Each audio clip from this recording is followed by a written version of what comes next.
So you fundamentally believe, entrepreneurs can change the world? Entrepreneurs can change the world. I know that. Yeah. I see it happening all the time. I see great technologies coming out of everywhere.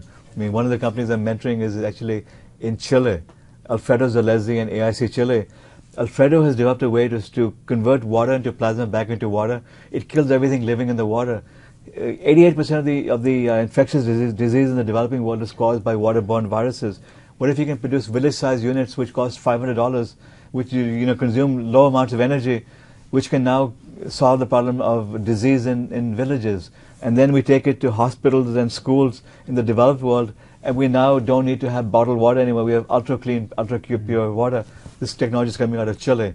The same company, it's only about 18 people in the entire company. They've also developed a way of extracting oil from dried up oil wells, which could change the oil industry. They're also working on superconductivity, which could change magnetism and change the way we do transportation.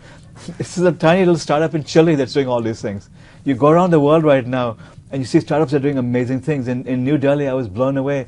My last trip that I came across one company which is based in northern India, in Jammu and Kashmir, which has developed 31 sensors which sit on a common platform which can detect most of the diseases and most of the health problems you have in villages. This device costs $600, coming again born out of India. It's pretty fascinating stuff.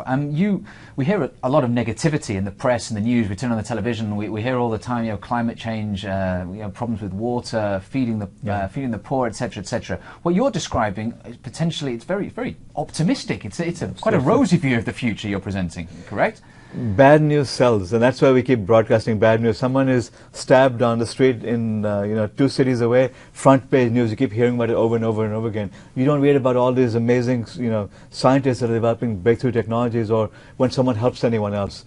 It's for every bad news there's probably 10 times as much good news. We don't hear the good news because bad news is what sells. I mean, if someone gave some money to someone else or helped them get a new job or something, that's not newsworthy. Yeah. It's the bad news that sells. Climate change, for example. I mean, that's something that climate change is something I am indeed worried about, but I'm also optimistic that we'll come up with solutions over the next decade or so which transform societies. Solar is one energy I'm most optimistic about. At the rate at which solar is progressing, it's already dropped 97.2% in price.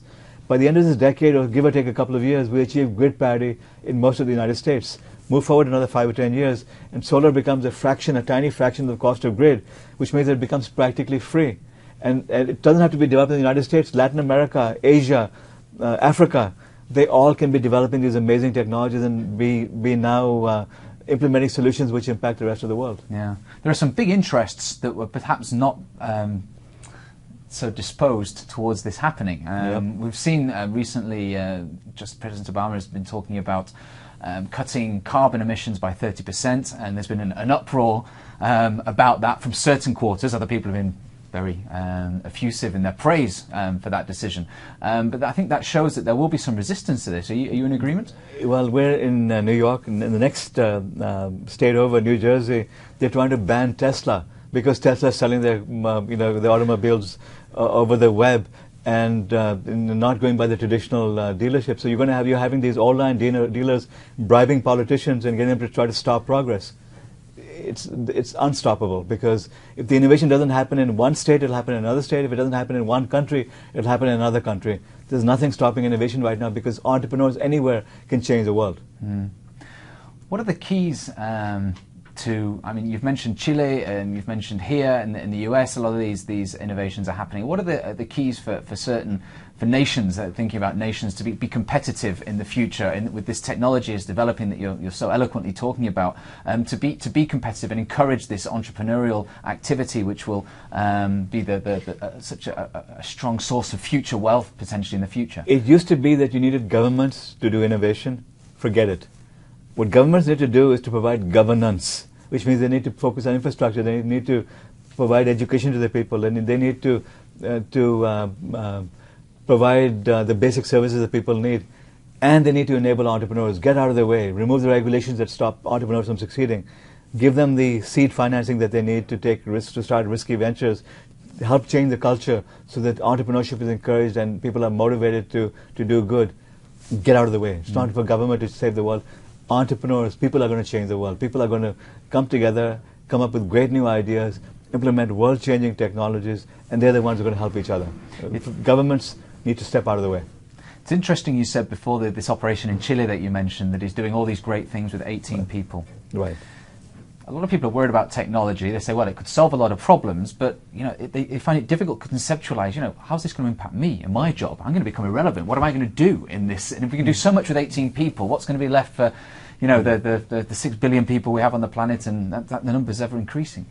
Yeah, for everything good I said, there's a dark side to it. Frankly, I worry about where the jobs are going to be, because we will need less people. For example, manufacturing is becoming highly automated, robotic manufacturing. Then it'll be replaced by 3D printing. Where will the jobs be? I don't know. Self-driving cars. We don't need taxi drivers anymore. We don't need truck drivers anymore. We don't even need to own cars anymore. So we need fewer cars. We don't need people doing the jobs that they did before. Where the jobs going to be? I don't know. Synthetic biology. We can now create all sorts of new organisms to cure health. We may be able to develop new algae that we can convert into energy.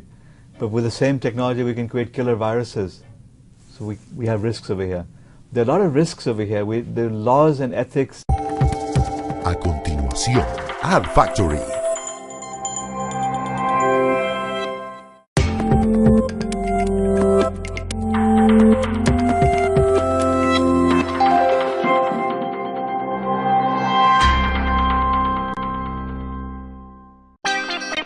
En agosto, todo lo que quieres saber sobre marketing está en Wobby.